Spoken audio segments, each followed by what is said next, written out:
QKIS compose your dream. नमस्ते दोस्तों, आशा करता हूं कि आप बिल्कुल स्वस्थ होंगे।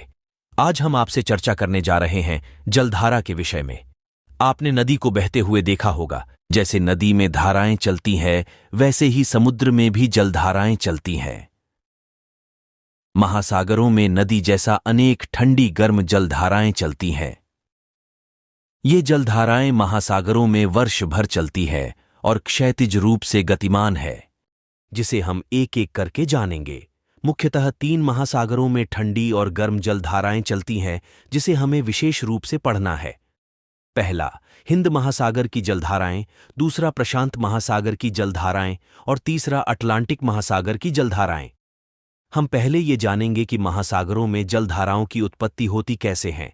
देखिए, जब सूर्य की धूप समुद्र में पड़ती है, तब वहां का जल गर्म होकर ऊपर चली जाती है, जिससे वहां जल का स्तर कम हो जाता है। वहीं उसकी अपेक्षा समुद्र के जिस भाग पर तापमान कम होता है, वहां का जल स्तर ऊपर रहता है। परिणाम स्वरूप जल का प्रवाह निम्न तापमान वाले क्षेत्र से उच्च तापमान वाले क्षेत्र की ओर होने लगता है। इसी को जलधारा कहते हैं। दूसरा कारण यह है कि समुद्र के जिस भाग में लवणता ज्यादा होती है, उस भाग का जल भारी होकर नीचे बैठ जाता है और कम लवणता वाले क्षेत्र के जल का स्तर उसकी अपेक्षा ऊपर रहता है, जिसके कारण जल का बहाव कम लवणता वाले क्षेत्र से अधिक लवणता वाले क्षेत्र की ओर होने लगता है। तीसरा कारण यह भी होता है, महासागरों के जिस भाग में वर्षा द्वारा स्वच्छ जल की आपूर्ति की जाती है, उस भाग में समुद्र जल के आयतन में वृद्धि होती है। परिणाम स्वरूप वहां का जल स्तर ऊपर उठ जाता है और वहां से जलधारा का प्रवाह निम्न क्षेत्र की ओर होने लगती है। इसमें चौथा कारण वायुदाब भी है। जब उच्च वायुदाब वाले महासागरीय भाग का जल नीचे बैठ जाता है, इसके विपरीत महासागर का वह भाग जहां वायुमंडलीय दाब अपेक्षाकृत कम होता है, उस भाग का जल का स्तर ऊपर उठ जाता है। परिणामतः निम्न वायुमंडलीय दाब से उच्च वायुमंडलीय दाब के क्षेत्र की ओर समुद्री जल महासागरीय जलधारा के रूप में प्रवाहित होने लगती है। पांचवा कारण यह है कि हमारे वायुमंडल में प्रचलित पवनें भी चलती है। यह प्रचलित पवनें एक निश्चित दिशा में वर्ष भर चलती है, इसलिए इसे सनातनी पवनें या स्थायी पवनें भी कहते हैं। व्यापारिक पवन, पछुआ पवन और ध्रुवीय पवन इनके उदाहरण है। यह पवनें अपने प्रवाह की दिशा की ओर समुद्र जल को धकेलती है। परिणाम स्वरूप धीमी गति से जल का प्रवाह होने लगता है। छठवां कारण यह होता है कि हम सब जानते हैं कि पृथ्वी पश्चिम से पूर्व की ओर घूमती है। ध्रुवों पर इसकी गति शून्य होती है, परंतु विषुवत रेखा पर पृथ्वी की घूर्णन गति सर्वाधिक होती है। महासागर का कुछ जलराशि पृथ्वी की घूर्णन दिशा की ओर प्रवाहित होने लगती है। इसे प्रतिविषुवत रेखीय या विरुद्ध विषुवत रेखीय जलधारा कहते हैं। यह विषुवत रेखा पर 3 डिग्री उत्तरी तथा 3 डिग्री दक्षिणी गोलार्ध के बीच चलती है। विरुद्ध विषुवत रेखीय धारा के विपरीत विशाल जल राशि पृथ्वी के घूर्णन के विपरीत दिशा में प्रवाहित होने लगती है। इसको उत्तरी गोलार्ध में उत्तर विषुवतीय धारा तथा दक्षिणी गोलार्ध में दक्षिण विषुवतीय धारा कहते हैं। चूंकि विषुवतीय प्रदेशों में सूर्य की ऊष्मा ज्यादा पड़ती है, तो यहां का तापमान अधिक होता है, इसलिए यहां पर बहने वाली जलधाराएं गर्म होती हैं। इसे विषुवतीय जलधारा कहते हैं। उत्तरी गोलार्ध में इसे उत्तरी विषुवतीय धारा तथा दक्षिणी गोलार्ध में इसे दक्षिणी विषुवतीय धारा कहते हैं। विषुवत रेखा से ध्रुवों की ओर बहने वाली सभी जलधाराएं गर्म जलधाराएं होती हैं। क्योंकि ध्रुवों पर तापमान न्यूनतम होता है, इसलिए ध्रुवों से विषुवत रेखा की ओर बहने वाली सभी जलधाराएं ठंडी होती हैं। यहां आप याद रखिएगा कि विषुवत रेखा से ध्रुवों की ओर जितनी जलधाराएं चलेगी, वह सब गर्म जलधाराएं होंगी, तथा जो ध्रुवों से जलधाराएं विषुवत रेखा की ओर बहेगी, वो सभी ठंडी जलधाराएं होंगी। यहां पर एक बात हमें और समझनी होगी। पृथ्वी पर जितनी भी गतिमान वस्तुएं हैं, उस पर एक बल कार्य करती है, जिसे हम कोरियोलिस बल कहते हैं। कोरियोलिस प्रभाव के कारण उत्तरी गोलार्ध की जितनी भी गतिमान वस्तुएं हैं, वह अपने दाएं ओर मुड़ जाती है, तथा दक्षिणी गोलार्ध में जितनी भी गतिमान वस्तुएं हैं, वह अपनी बाईं ओर मुड़ जाती है।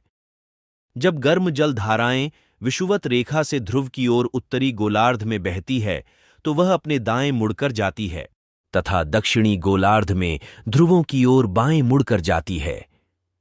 तो वही ठंडी जलधाराएं ध्रुव से विषुवत रेखा की ओर उत्तरी गोलार्ध में दाएं मुड़कर जाती है और दक्षिणी गोलार्ध में विषुवत रेखा की ओर बाएं मुड़कर जाती है। 0 डिग्री से 30 डिग्री के बीच दोनों गोलार्धों को निम्न अक्षांश का क्षेत्र कहा जाता है। 30 डिग्री से 60 डिग्री के बीच दोनों गोलार्धों में मध्य अक्षांश का क्षेत्र कहा जाता है तथा 60 डिग्री से 90 डिग्री के बीच दोनों गोलार्धों में उच्च अक्षांश का क्षेत्र कहा जाता है। महासागरों में 2 प्रकार की जलधाराएं चलती हैं, एक ठंडी जलधारा और दूसरी गर्म जलधारा। ठंडी जलधारा की उत्पत्ति ध्रुवों पर होती है जो विषुवत रेखा की ओर गमन करती है और गर्म जलधारा की उत्पत्ति विषुवत रेखा पर होती है जो ध्रुवों की ओर गमन करती है। गर्म जल धाराएं निम्न एवं मध्य अक्षांशों में महाद्वीपों के पूर्वी किनारों पर चलती है, जबकि वहीं उच्च अक्षांशों में गर्म जलधाराएं महाद्वीपों के पश्चिमी किनारों पर चलती हैं। ठंडी जलधाराएं निम्न अक्षांशों में महाद्वीपों के पश्चिमी किनारों पर चलती है, जबकि वहीं उच्च अक्षांशों में ठंडी जलधाराएं महाद्वीपों के पूर्वी किनारों पर चलती है। जैसा कि आपको विदित है कि निम्न अक्षांशों में गर्म जलधाराएं महाद्वीपों के पूर्वी तटों पर चलती हैं और उच्च अक्षांशों में गर्म जलधाराएं महाद्वीपों के पश्चिमी तटों पर चलती हैं। तो जहां जहां गर्म जलधाराएं चलती हैं वहां वहां का जलवाष्पीकृत होकर उस क्षेत्र में वर्षा करती है, इसलिए निम्न अक्षांशों में महाद्वीपों के पूर्वी किनारों पर अधिक वर्षा होती है। वहीं उसके विपरीत निम्न अक्षांशों में ठंडी जलधाराएं महाद्वीपों के पश्चिमी तटों पर चलती हैं। तो निम्न अक्षांशों में महाद्वीपों के पश्चिमी तटों पर मरुस्थल का निर्माण हो जाता है, क्योंकि ठंडी जलधाराओं से वाष्पीकरण नहीं हो पाता है और उस क्षेत्र में वर्षा नहीं हो पाती है। इसलिए निम्न अक्षांशों में महाद्वीपों के पश्चिमी तटों पर मरुस्थल पाया जाता है। उच्च अक्षांशों में ठंडी जलधाराएं महाद्वीपों के पूर्वी तटों पर अवश्य चलती हैं, परंतु यहां मरुस्थल का निर्माण नहीं होता है क्योंकि यहां अधिकांश बर्फीली क्षेत्र पाया जाता है। जैसा कि मैंने आपको पहले बता दिया है कि महासागरीय जलधारा हमें 3 महासागरों में पढ़ना है, तो पहले हम प्रशांत महासागर की जलधाराओं को पढ़ते हैं। यह है प्रशांत महासागर। यहां से विषुवत रेखा गुजरती है। विषुवत रेखा के उत्तर में उत्तरी प्रशांत विषुवत रेखीय जलधारा चलती है और दक्षिण में दक्षिणी प्रशांत विषुवत रेखीय जलधारा चलती है। क्योंकि यह दोनों विषुवत रेखा पर चलती है तो ये गर्म जलधाराएं हैं।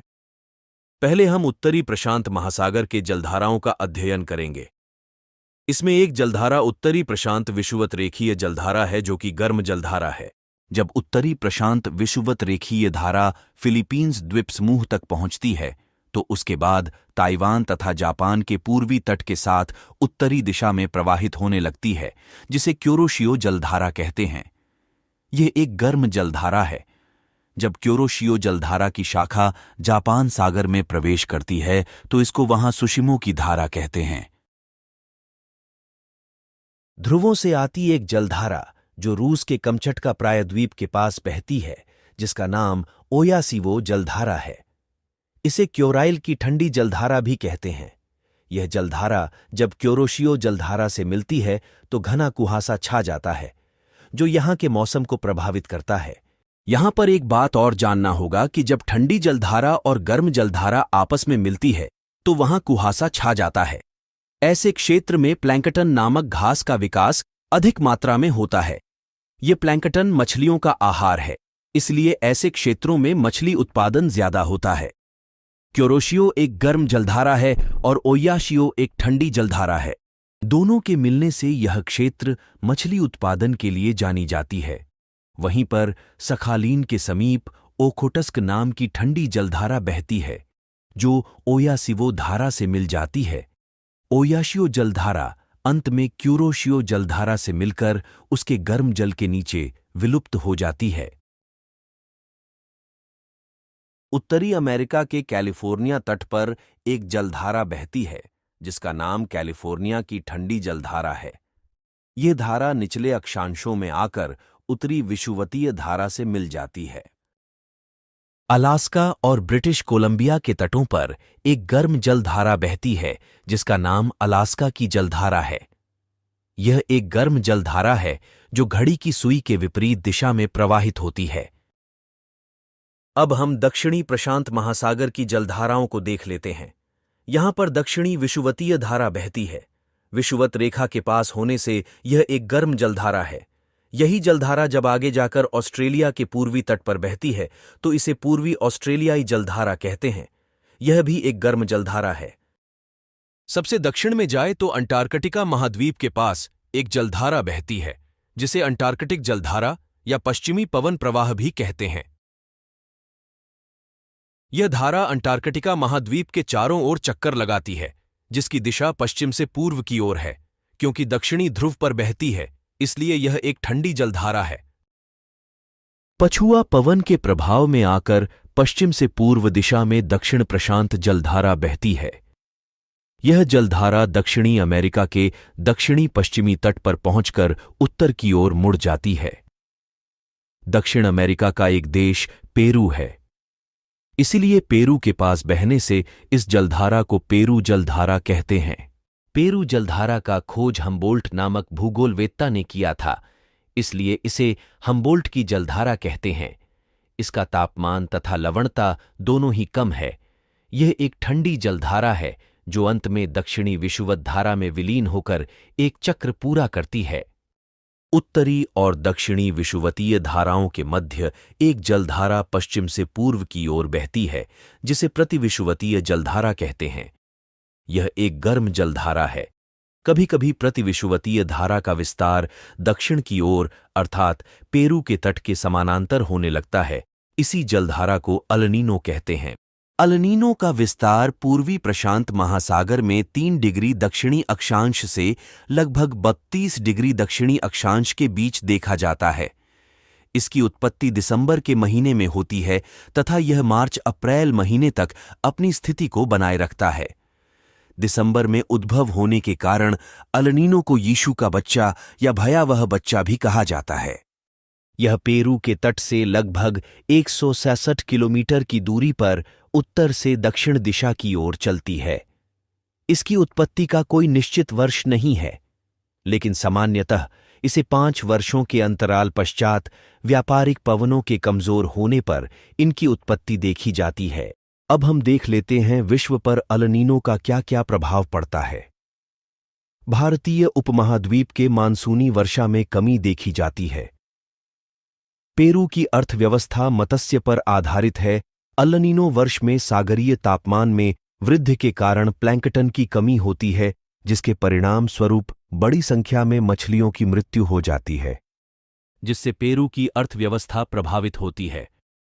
अल-नीनो वर्ष के दौरान ऑस्ट्रेलिया तथा इंडोनेशिया में भीषण सूखा पड़ता है। ऑस्ट्रेलिया, इंडोनेशिया, कैलिफोर्निया, न्यूजीलैंड के जंगलों में भीषण आग का प्रकोप बढ़ता है। परिणाम स्वरूप उस वर्ष वायु प्रदूषण के साथ साथ वैश्विक तापमान में भी वृद्धि देखने को मिलती है। अल-नीनो की छोटी बहन लानीना है। तो आज के इस वीडियो में हमने जाना महासागरीय धाराओं की उत्पत्ति के बारे में और प्रशांत महासागर के जलधाराओं के बारे में, तथा उसके साथ साथ हमने अल-नीनो के बारे में भी जाना। जैसा कि आप सब जानते हैं कि समुद्री जलधारा हमें 3 महासागरों में पढ़ना है। इस वीडियो में हम अटलांटिक महासागर और हिंद महासागर की जलधाराओं का अध्ययन करेंगे। आगे बढ़ने से पहले चैनल पर नए हों तो चैनल को सब्सक्राइब कर दें, वीडियो को लाइक और शेयर कर दें। तो चलिए शुरू करते हैं। यह है अटलांटिक महासागर। यहां से विषुवत रेखा गुजर रही है। हमने पहले बताया था कि विषुवत रेखा पर बहने वाली जलधारा गर्म होती है, इसलिए उत्तरी अटलांटिक विषुवतीय धारा तथा दक्षिणी अटलांटिक विषुवतीय धारा गर्म जलधाराएं हैं। पहले हम उत्तरी अटलांटिक महासागर की जलधाराओं का अध्ययन करेंगे। उत्तरी अटलांटिक विषुवतीय धारा व्यापारिक पवनों के प्रभाव में आकर पूर्व से पश्चिम की ओर गमन करती है। मध्य अटलांटिक कटक को पार करने पर इस धारा की दिशा परिवर्तित हो जाती है और उत्तर पश्चिम की ओर मुड़कर दो धाराओं में बंट जाती है। यह है कैरेबियन द्वीप समूह और यह है कैरेबियन सागर। एक धारा जो कैरेबियन सागर में प्रवेश करती है उसे कैरेबियन जलधारा कहते हैं, और जो कैरेबियन द्वीप समूह के बाहर एंटीलीज द्वीप समूह के पास से होकर चलती है उसे एंटीलीज की धारा कहते हैं। ये दोनों गर्म जलधाराएं हैं क्योंकि यह उत्तर विषुवतीय धारा का ही विस्तार है। कैरेबियन जलधारा यूकाटन चैनल को पार करके मेक्सिको की खाड़ी में प्रवेश करती है। यह है फ्लोरिडा प्रायद्वीप तथा यह है क्यूबा देश। याद रखिए, क्यूबा देश कैरेबियन द्वीप समूह का ही भाग है। ये दोनों के बीच यहां पर एक जल डमरू मध्य है जिसे फ्लोरिडा जल डमरू मध्य या फ्लोरिडा जलसंधि कहते हैं। जलसंधि दो बड़े जलराशि अर्थात सागरों को जोड़ती है तथा दो बड़े भूभाग को अलग करती है। मेक्सिको की धारा यू टर्न लेकर फ्लोरिडा जलसंधि के बीच प्रवेश करती है। यहां पर इसको फ्लोरिडा की धारा कहते हैं। एंटीलीज जलधारा फ्लोरिडा की जलधारा में मिल जाती है। यहां पर है हेट्रस अंतरीप। फ्लोरिडा की जलधारा फ्लोरिडा जलसंधि से हेट्रस अंतरीप तक चलती है। ये एक गर्म जलधारा है। कनाडा के न्यूफाउंडलैंड द्वीप के पास एक जगह है जिसे ग्रैंड बैंक कहते हैं। हेट्रस अंतरीप से जब यह धारा ग्रैंड बैंक के बीच बहती है तो इसे गल्फ स्ट्रीम की धारा कहते हैं। गल्फ स्ट्रीम दुनिया में सबसे तीव्र गति से चलने वाली जलधारा है। 1513 ईस्वी में सबसे पहले पोंस डी लियोन ने गल्फ स्ट्रीम नाम दिया था। परीक्षा की दृष्टि से यह जलधारा बहुत ही महत्वपूर्ण है। कई बार पूछा जाता है। कनाडा और ग्रीनलैंड के बीच डेविस जलसंधि है तथा यहां पर लेब्राडोर सागर है। ध्रुव से विषुवत रेखा की दिशा की ओर डेविस जलसंधि से होते हुए एक ठंडी जलधारा आती है जिसे लेब्राडोर की धारा कहते हैं। लैब्राडोर की ठंडी जलधारा ग्रैंड बैंक के पास गल्फ स्ट्रीम की गर्म जलधारा से मिल जाती है। परिणाम स्वरूप ठंडी जलधारा और गर्म जलधारा के मिलने से इस क्षेत्र में घना कुहासा छा जाता है। ऐसा वातावरणीय क्षेत्र प्लैंकटन नामक जीवों के उत्पादन के लिए अनुकूल है। इसलिए यहां पर प्लैंकटन नामक समुद्री जीव अधिक मात्रा में पाए जाते हैं। प्लैंकटन मछलियों का मुख्य आहार है, इसलिए ग्रैंड बैंक के पास अधिक मात्रा में मत्स्य का उत्पादन होता है।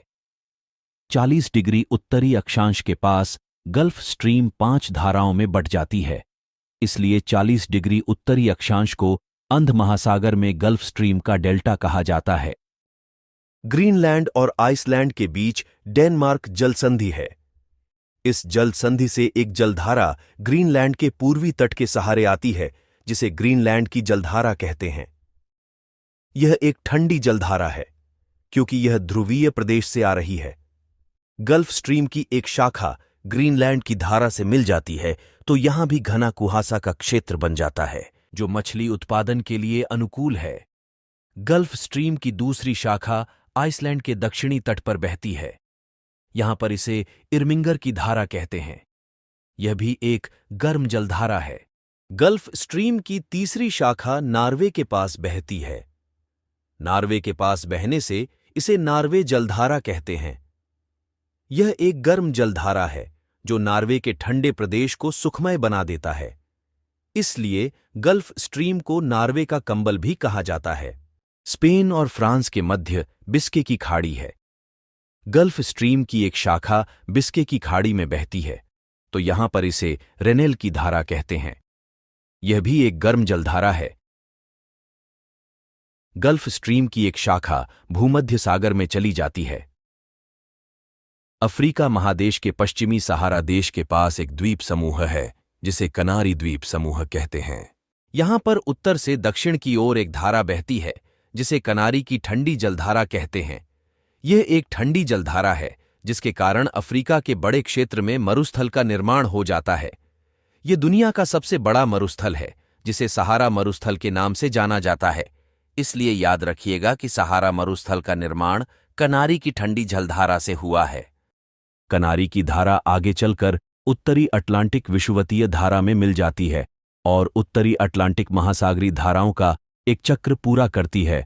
उत्तरी अंध विषुवतरेखीय धारा, गल्फ स्ट्रीम धारा तथा कनारी धारा से घिरे हुए सागर को सारगैसों सागर कहते हैं। यह एक गतिहीन और शांत जल क्षेत्र है। यह सागर शैवालों से भरा है। इसमें सारगैसो नामक घास अधिक मात्रा में विस्तृत है। यह पछुआ तथा व्यापारिक हवाओं के संक्रमण मंडल के मध्य स्थित है। अतः यहां प्रतिचक्रवातीय पवन संचार के कारण क्षीण हवाएं मंद गति से चलती हैं। सारगैसो सागर की लवणता 37% है, जो अटलांटिक महासागर की सर्वाधिक लवणता वाला क्षेत्र है। अब हम दक्षिणी अटलांटिक महासागर की जलधाराओं का अध्ययन करते हैं। व्यापारिक पवनों के प्रभाव में आकर पूर्व से पश्चिम दिशा की ओर दक्षिण विषुवतीय धारा चलती है। यह एक गर्म जलधारा है। यह धारा दक्षिणी अमेरिका के पूर्वी तट के पास पहुंचकर दक्षिण की ओर ब्राजील के तट के समीप प्रवाहित होने लगती है। इसलिए यहां पर इस धारा को ब्राजील की धारा कहते हैं। यह एक गर्म जलधारा है।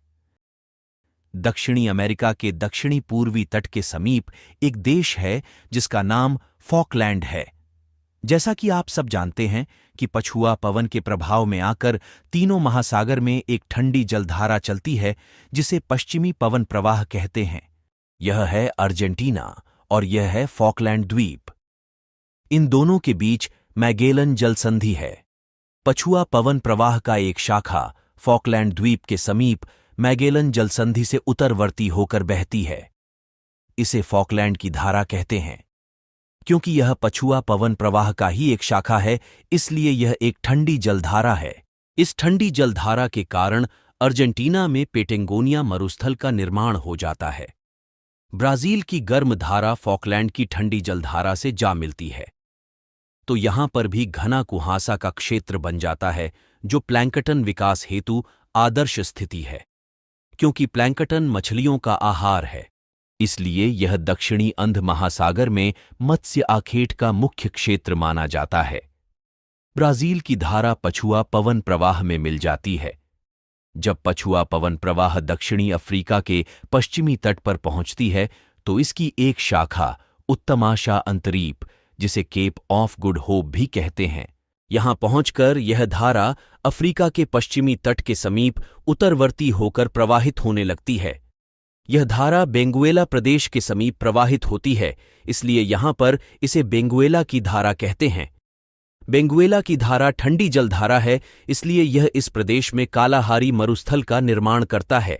बेंगुएला की धारा आगे जाकर दक्षिण विषुवतीय धारा में मिल जाती है और अंध महासागर की धाराओं का एक चक्र पूरा करती है। उत्तरी विषुवतीय धारा और दक्षिणी विषुवतीय धारा के मध्य एक प्रतिविषुवतीय धारा चलती है। यह धारा इनके मध्य रिक्त पड़े अंश को संतुलित करने हेतु पश्चिम से पूर्व दिशा की ओर प्रवाहित होने लगती है। यह धारा इन दोनों के मध्य संतुलन हेतु क्षतिपूर्ति करती है, इसलिए इसे क्षतिपूर्ति धारा भी कहते हैं। पश्चिमी अफ्रीका के तट के समीप प्रवाहित होने अथवा गिनी के तट पर अस्तित्व प्रकट होने के कारण इसे गिनी की धारा भी कहते हैं। यह भी एक गर्म जलधारा है। अटलांटिक महासागर के सभी ठंडी और गर्म जलधाराओं का अध्ययन हमने कर लिया है। अटलांटिक महासागर की जलधाराओं से अधिक प्रश्न पूछे जाते हैं। परीक्षा की दृष्टि से इन्हें याद रखना अधिक आवश्यक है। अब हम हिंद महासागर की जलधाराओं का अध्ययन करने जा रहे हैं। यह है हिंद महासागर। यहां से विषुवत रेखा गुजरती है। हिंद महासागर की धाराओं के संचरण की विशेषताएं अटलांटिक एवं प्रशांत महासागर से भिन्न होती हैं, क्योंकि हिंद महासागर की धाराओं पर स्थलमंडल का प्रभाव तो होता ही है, साथ साथ मानसूनी हवाओं का भी अधिक प्रभाव पड़ता है। एक बात ध्यान रखें, उत्तरी हिंद महासागर में उत्तर विषुवतीय धारा नहीं चलती है, क्योंकि उत्तरी हिंद महासागर में भारतीय मानसून का प्रभाव रहता है। जब जून जुलाई महीने में भारत में ग्रीष्म ऋतु रहती है, तो भारत में दक्षिण पश्चिम मानसून प्रवेश करती है, तथा जब शीत ऋतु में हिमालय से टकराकर मानसून लौटती है, तो उसे उत्तर पूर्वी मानसून कहते हैं।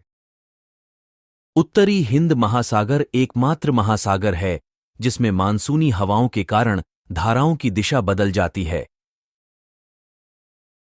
जब भारत में दक्षिण पश्चिम मानसून प्रवेश करती है, तो समुद्री जलधारा अरब सागर से बंगाल की खाड़ी की ओर प्रवाहित होने लगती है। यदि भारत के संदर्भ में पूछा जाए, तो मालाबार तट से कोरोमंडल तट की ओर समुद्री जलधारा प्रवाहित होती है। इसे दक्षिण पश्चिम मानसूनी जलधारा कहते हैं। यह एक गर्म जलधारा है तथा भारत में जब शीत ऋतु का समय होता है तो उत्तर पूर्वी मानसून लौटती है, जिसके कारण समुद्री जलधारा का प्रवाह अब की बार बंगाल की खाड़ी से अरब सागर की ओर होने लगती है। इसे उत्तरी पूर्वी मानसून जलधारा कहते हैं। यह भी एक गर्म जलधारा है। अब हम दक्षिणी हिंद महासागर की जलधाराओं का अध्ययन करते हैं। व्यापारिक पवनों के प्रभाव से 20 डिग्री अक्षांश पर पूर्व से पश्चिम दिशा की ओर दक्षिणी विषुवत रेखीय धारा प्रवाहित होती है। विषुवत रेखा के पास बहने से यह एक गर्म जलधारा है। ग्रीष्मकालीन ऋतु में इसका वेग सर्वाधिक होता है। यह है अफ्रीका महाद्वीप। अफ्रीका महाद्वीप में एक देश जिसका नाम मोजाम्बिक है और यह है मेडागास्कर। दक्षिणी विषुवत रेखीय धारा मेडागास्कर के पास आकर 2 भागों में विभाजित हो जाती है। एक शाखा जो मोजाम्बिक के तट पर बहती है उसे मोजाम्बिक की धारा कहते हैं तथा दूसरी शाखा जो मेडागास्कर के तट पर बहती है उसे मेडागास्कर की धारा कहते हैं। यह दोनों धाराएं आगे जाकर आपस में मिल जाती हैं और अगुल्हास की धारा के नाम से बहती है। मोजाम्बिक की धारा, मेडागास्कर की धारा और अगुल्हास की धारा, यह तीनों गर्म जलधाराएं हैं। पछुआ पवन के प्रभाव में आकर पश्चिम से पूर्व दिशा की ओर एक ठंडी जलधारा चलती है जिसका नाम पश्चिमी पवन प्रवाह है। अगुल्हास की धारा पछुआ पवन प्रवाह में मिल जाती है। पछुआ पवन प्रवाह जब ऑस्ट्रेलिया के तट पर पहुंचती है तो इसकी एक शाखा दक्षिण से उत्तर की ओर ऑस्ट्रेलिया के पश्चिमी तट पर प्रवाहित होने लगती है। इसे पश्चिमी ऑस्ट्रेलियाई जलधारा कहते हैं। यह एक ठंडी जलधारा है। यह धारा ऑस्ट्रेलिया में ग्रेट विक्टोरिया मरुस्थल का निर्माण करती है। अंत में पश्चिमी ऑस्ट्रेलियाई धारा आगे जाकर दक्षिण विषुवतीय धारा में मिल जाती है और दक्षिणी हिंद महासागर की धाराओं का एक चक्र पूरा करती है। जैसा कि आप सब जानते हैं कि जहां जहां गर्म जलधाराएं चलेगी वहां वहां अधिक वर्षा होगी। जैसे ऑस्ट्रेलिया के पूर्वी तट पर पूर्वी ऑस्ट्रेलियाई धारा चलने से यहां अधिक वन पाए जाते हैं। इस तरह मोजाम्बिक धारा से इस क्षेत्र में वर्षा होती है। क्यूरोसिवो की गर्म जलधारा से जापान आदि क्षेत्रों में वर्षा होती है। इस तरह ब्राजील की धारा से ब्राजील में वर्षा होती है। गल्फ स्ट्रीम धारा से अमेरिका, कनाडा आदि क्षेत्रों में अधिक वर्षा होती है, परंतु जहां जहां ठंडी जलधारा चलती है वहां वहां मरुस्थल पाए जाते हैं। जैसा कि आप जानते हैं कि निम्न अक्षांशों में ठंडी जलधारा महाद्वीपों के पश्चिमी तटों पर चलती है। उदाहरण स्वरूप अफ्रीका के पश्चिमी सहारा आदि देशों के तटों पर कनारी जलधारा चलने से यहां पर विश्व का सबसे बड़ा मरुस्थल का निर्माण होता है, जिसे हम सहारा मरुस्थल कहते हैं। कैलिफोर्निया के तटों पर कैलिफोर्निया की धारा चलने से यहां पर कोलोराडो मरुस्थल का निर्माण हो जाता है। दक्षिणी अमेरिका के पेरू देश के तट पर पेरू की जलधारा या हम्बोल्ट की धारा चलने से अटाकामा मरुस्थल का निर्माण होता है। अर्जेंटीना के तट पर फॉकलैंड की धारा चलती है तो यहां पर पेंटेगोनिया मरुस्थल का निर्माण हो जाता है। नामीबिया और दक्षिण अफ्रीका के तटों पर बेंगुएला की धारा चलने से नामीबिया में नामीब मरुस्थल का निर्माण हो जाता है और बोत्सवाना तथा दक्षिण अफ्रीका में कालाहारी मरुस्थल का निर्माण हो जाता है। कालाहारी मरुस्थल एकमात्र मरुस्थल है जहां शुतुरमुर्ग पाया जाता है। कालाहारी मरुभूमि में बुशमैन नामक जनजाति पाई जाती है। पश्चिमी ऑस्ट्रेलिया की ठंडी जलधारा जो ऑस्ट्रेलिया के पश्चिमी किनारों पर चलती है, यह एक ठंडी जलधारा है जिसके कारण ऑस्ट्रेलिया के पश्चिमी तट पर ग्रेट विक्टोरिया मरुस्थल का निर्माण हो जाता है। अफ्रीका का एक देश सोमालिया है। इसके तट पर भी ठंडी जलधारा चलती है, जिसके कारण सोमालिया में वर्षा नहीं हो पाती है। वर्षा नहीं होने से इस प्रदेश में कृषि नहीं होता है, जिसके कारण यहां उद्योग धंधे नहीं हो पाते हैं। इसलिए सोमालिया प्रदेश में समुद्री लुटेरे पाए जाते हैं। अब हम महासागरीय जलधाराओं के प्रभावों को जान लेते हैं। तटीय क्षेत्र के मौसम एवं जलवायु को महासागरीय जलधाराएं प्रत्यक्ष रूप से प्रभावित करती है। जिन तटों के सहारे गर्म जलधाराएं प्रवाहित होती हैं, वह तटीय भाग अत्यधिक मात्रा में वर्षा प्राप्त करते हैं तथा यहाँ तापमान में भी वृद्धि देखी जाती है। जिन तटों के सहारे ठंडी जलधाराएं चलती है वहां शुष्कता में भी वृद्धि होती है तथा ऐसे ही तटों के सहारे मरुस्थलों का विकास होता है। महासागरीय जलधाराएं तापमान के वितरण को नियंत्रित करती हैं क्योंकि गर्म जलधाराएं उष्णकटिबंधीय क्षेत्र से ध्रुवीय प्रदेश की ओर गमन करती है तथा ठंडी जलधाराएं ध्रुवीय प्रदेशों से विषुवत रेखा की ओर गमन करती है। महासागर के जिस भाग में ठंडी एवं गर्म जलधाराएं आपस में मिलती हैं वह क्षेत्र प्लैंकटन के विकास हेतु सर्वाधिक आदर्श दशा उत्पन्न करती है। चूंकि प्लैंकटन मछलियों का मुख्य आहार है, इसलिए इस क्षेत्र में व्यापारिक मत्स्यन किया जाता है। जैसे उत्तरी अमेरिका के ग्रैंड बैंक के पास लेब्राडोर की ठंडी जलधारा तथा गल्फ स्ट्रीम की गर्म जलधारा के मिलने से ऐसी दशा देखने को मिलती है। गर्म एवं ठंडी जलधाराओं के मिलन स्थल पर कुहासे का निर्माण होता है जो समुद्री परिवहन में बाधा उत्पन्न करते हैं। अल नीनो जैसी महासागरीय घटना वैश्विक मौसम को भी प्रभावित करती है। महासागरीय जलधारा परिवहन एवं व्यापार में भी महत्वपूर्ण योगदान देती है। विश्व के कई परिवहन मार्ग इन धाराओं का अनुसरण करते हैं। इससे ईंधन एवं समय की बचत होती है। तो आज हमने तीनों महासागर के जलधाराओं का अध्ययन कर लिया है।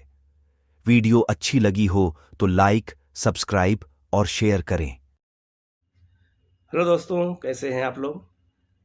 मुझे आशा है कि आप लोगों की तैयारी अच्छी चल रही होगी और जो वीडियो आपने अभी देखा वो कैसा लगा आप लोगों को बताइएगा, क्योंकि ज्योग्राफी में मैंने अनुभव किया है कि ज्योग्राफी में ऐसे बहुत सारे टॉपिक हैं जो समझ में नहीं आते हैं। इसीलिए मैंने एआई की मदद से उसको बनाने की कोशिश की है। काफ़ी मेहनत लगा है उसको बनाने में, लेकिन बन गया अच्छा सा। और आप लोगों को समझ में आया कि नहीं आया, जब तक आप लोग नहीं बताएंगे तब तक हमें पता नहीं चल पाएगा कि हमारी मेहनत सफल हुई है या सफल नहीं हुई है। ठीक है, तो आप लोग चैनल को सब्सक्राइब कीजिएगा, वीडियो को ज़्यादा से ज़्यादा शेयर कीजिएगा, अपने दोस्तों को जोड़िएगा जिससे ये टॉपिक समझ में सबको आ जाए। ज्योग्राफी के जितने भी टॉपिक हैं जहां आपको लगता है कि ये टॉपिक हमें समझ में नहीं आता है, उसका मैं वीडियो बना दूंगा और आपको जल्द से जल्द आपको चैनल पे प्रोवाइड करा दूंगा। तो आप लोग चैनल को जरूर सब्सक्राइब कर लीजिएगा, बेल आइकन को प्रेस कर लीजिएगा जिससे नोटिफिकेशन आपको लगातार मिलता रहे। तो ज्योग्राफी, हिस्ट्री, पॉलिटी, जिन टॉपिक के आपको लगता है कि ये टॉपिक हमारे समझ में नहीं आता है, आप कमेंट कर सकते हैं, उसका वीडियो बना करके मैं आपको प्रोवाइड करा दूंगा। Okay, thank you.